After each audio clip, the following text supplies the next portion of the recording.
minutes. So there you go. We'll go 3 minutes over time. I know, seriously.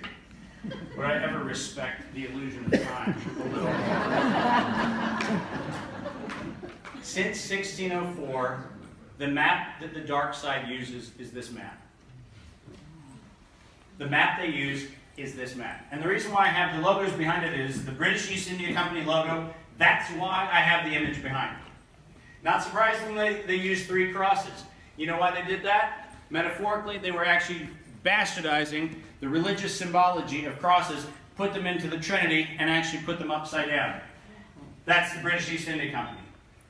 They used separation and fear. They used distinction and isolation. They used dominion and suppression. They used hierarchy and punishment. They used subjugation and addiction.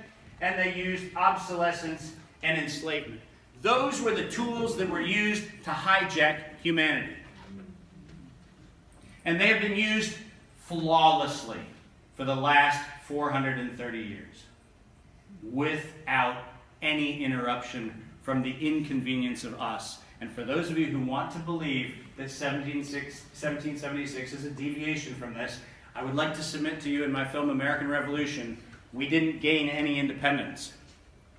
Because if you look at the balance sheets of every one of the corporations in the United States right now and ask yourself, where's the money? It turns out that the bold 230-year experiment of America is in the hands of the British Isles. IBM, GE, Microsoft, every bank, every insurance company, where is their official capital domicile? Bahamas. Ireland, Bermuda, the British Virgin Islands.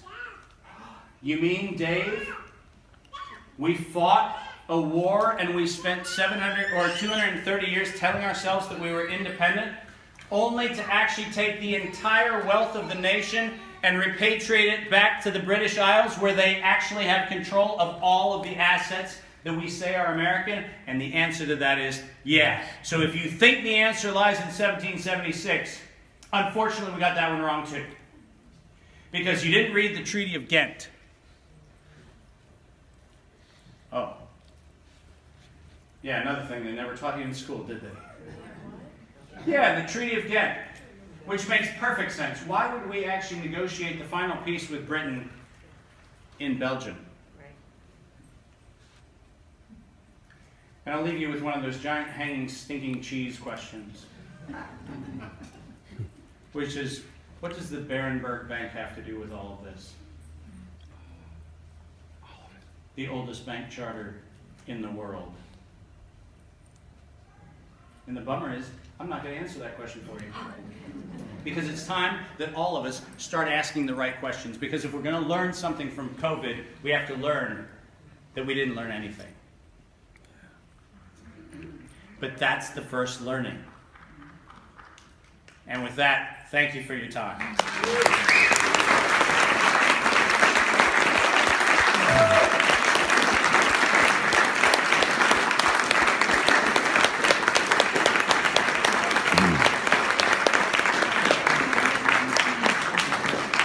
If you want to find out more about what we do, Fully Lived Out World, that's where we are. Thanks, everybody. Take a picture. Yes. Yep. From